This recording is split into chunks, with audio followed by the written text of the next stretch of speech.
challenge kan hunduma keetiin dhiise kafare resinto obboloota koodha.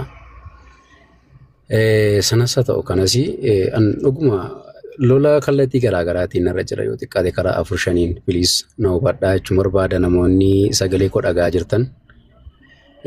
Dhukkubbiin an keessa jiru waan namni ittiin wal'aansoo kana namaan itti wal qabu ittiin deemu ittiin sochoosoo hin taane waan namni ittiin ciisudha. Waan namni ittiin namatti dubbachuu hin dandeenyedha. Qaamaan warri dhufanii argan jiru viidiyoos argaa jirtu. በጣም ከባድ ነው ወላሂ ዋንን ከዛ ኦል ዋንን ከዛ ብሉ አርማ ረቢቱ ወልቤካ ከነራን ከነፌ አን ኡስታዝ ጣሊቡንፋ ነሞኒ ሳኔ ወጂን ጅራን ሁንዶም ተሩፈኒና አርጋኒሩ ነሞ ቆፋ ኩዱኩ በከን ባቻ ዳይማዎችን ቆባ ቆረከቻ ጅሩ ዳኒ ያደኒ ዳይሚኛ ታይን ኦጋን ኡፈታ እኒ ቀታ ዋሂዱቱ ጅራ ከነብራን ዱላ ሚዲያቱ ጅራ way miliyoona 10 jaalle hayyee jennee dhiisne warra lafaa wajjin garuu zirziriisa waan hundumaa lafa keenya dhugaan jiru kana fakkaata jennee birriin galu miliyoona 16 haa ta'u maaliif gale eenyutu galche maalirratti galche waan jedhu san hundumaa ustaas xaalibaa wajjin namoota isaanii wajjin jiran wajjin ilaalleerra hojiitu jira dhimmaaf namni natti ergachuutu jira baasuutu jira waa meeqatu jira ilmi namaa wajjin hariiroo qabaa hojii hojjeta jireenya dhuunfaasaa geggeeffata. Statementii jechuun kun kanaaf kashi kun kanaaf gasheen jedhu sun hundumtuu walitti qabameetu abdiirra miliyoona 16 gale jedhama. Alaa kulli haal haa ta'u innis dhuguma garuu maaliif gale aneenyuuti kan abdiidha. Hawaasuma kanatu hunda isaa gasheefi ka jedhu hawaasi innis ta'e asliinis akka inni hubatu barbaadeeni. Sanas haa ta'u kanas darbeera hawaasi koona bira dhaabbattanii fayyaa koo ka biyya alaayyuu miti biyya keessatti du'arra naambistan sababa ta'uudhaani. Jazakumullahu khairan isinin jechuun barbaada rabbi isinirraa haa jaallatu. Nadoo kaa dhaabattaniitu kanarraan kana fi dhimma addisoo wajjin wal qabatee ani abdiidha addisuun addisuudha. Addisoo wajjin gara islaamummaatti akka inni dhufuuf dhugaa islaamummaa hamman beekuuf amma naagaleen ittime oolee bulee itti yaadee gara islaamummaa dhufe.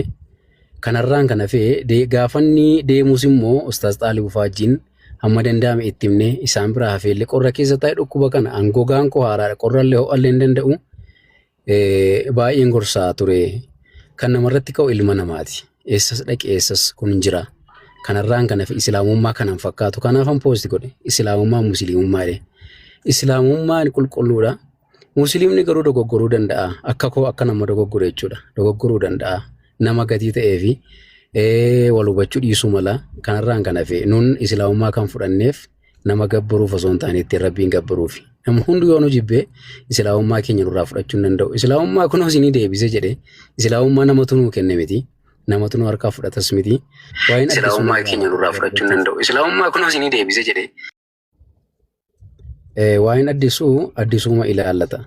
Kanarraan kana fi maallaqa abdii harkaa fuudhee deemee akkas godhee deemee konkolaataa bitatee deemee hushatu hin sobama bakka kun namni hin jiru jedhameetu sobiif ololli akkasii gaafa namarra deemu nama dabbara waan ta'eef bakka waa'ee nama deemu Haydar hin deebis jala kana jedhan. Ababaa darbi jedhaani kaa keessaa fixate ababaa. Haydar. Isa kanaaf yoo wal hubachaa deemne miidhama guddaa keessan jira please. Na yeroo keenya nu gabaabsaati. Mucaaleen irratti lafee jira bakkeetti anillee gara manaatti hin deebi'aa jechuu barbaadeen jazakumullahu khairan. Ustaaz Xaahir Galatollee waama deebisa.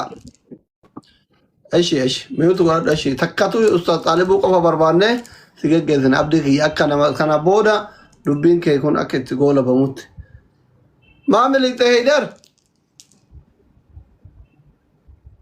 Wallahi jechuun adeemsa dubbiitti koosii manguddoota hedduu beektaa duraan lafarratti haasawinni waa hundi xumurree turre. Waanuma lafarratti xumurre sani miidiyaa irratti goona waan jedhamu waan santu karaarraa dabee yennaani waan san sirreessuudhaaf manguddoota wajjin bilbilan haasaa turre. Alaa kulli haaliin amma egaa asirratti jalqabame asuma gubbatti. Carraa isinii kennanii barbaaban fuuturma isaanii hooma ta'uu qabu keessa haasayan malee. Baba miti. Baba jechuun lafatti warri majlisaa sheekutiin gurguddin namoota baay'ee nama miidhatti dhufe nama lama sadii qofa malee dhimma kana kan dubbataa jiru fi kan haasaa ture nama baay'eedha. Alaa kulli haaliin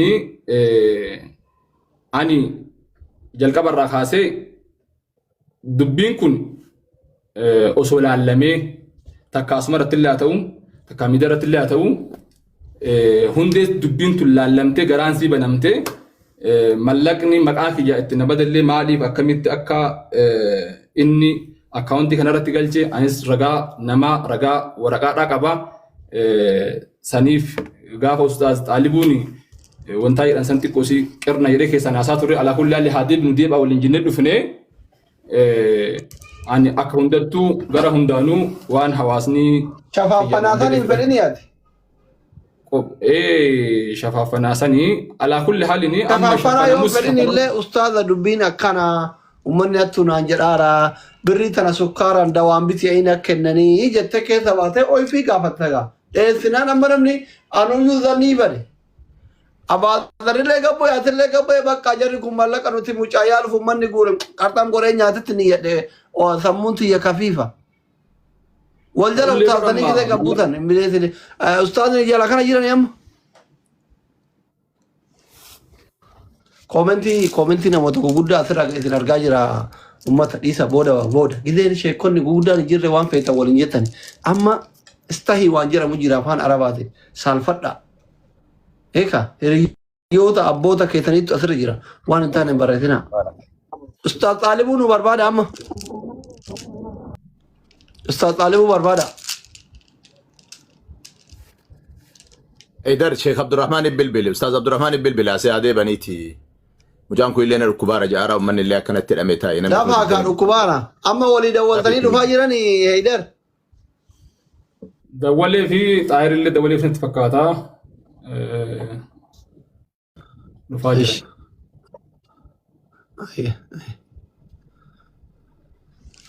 بكا على الخير كان قالتنا سلطان الخير ما على الخير يت على الخير سيناني جلا كان جيران لا كوزتك بريثا استاذ لا كوزتك بريثا بربادا وري موديتر قبدن اني كيتي اسميه عندك ثم بربادا جلا كان لا كوزتك بريثا استاذ اذن بليز وري غسر دبين كنت ام كنت الى الله ربي جرا غسر وتارنا چنقي دم abdii fayyaan qabne miti anu jedhu nama dura taa'uu dadhabina dhukkubara wallahi nama cinqina ustaaza barbaada amma warri kun ustaaz Xaalibuu lakkoofsa akka barreessaa ustaaza seenee jiraa jedhanii naa barreessaa jiran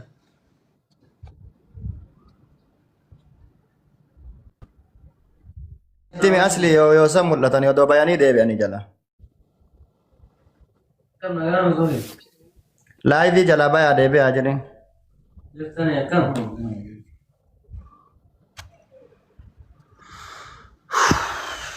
cinqi mannu qabe bara ustaaz ala bayaa deebi'ame ala bayaa jennaan way manaa gabbayan ibada nama Itoophiyaa kana ustaaz laayivii kana keessaa duubatti bayaatini tiktookii keessaa baa gad deebi'aa sarchi godhaa koottaa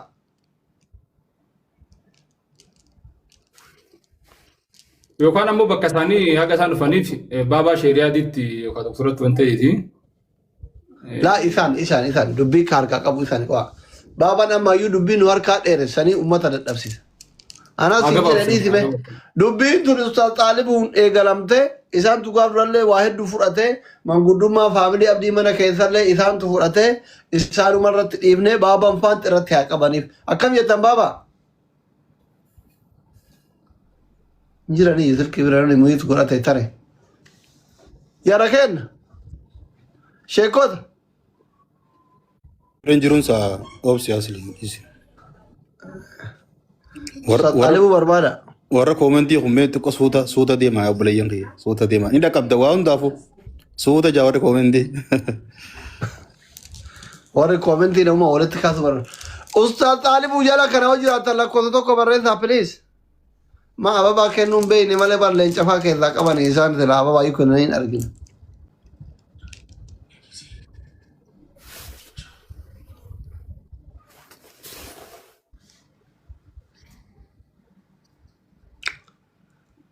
Yaa Rabbii.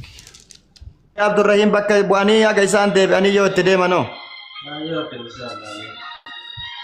Doktor Abdurrahim bakka bu'uu hin danda'anii asli.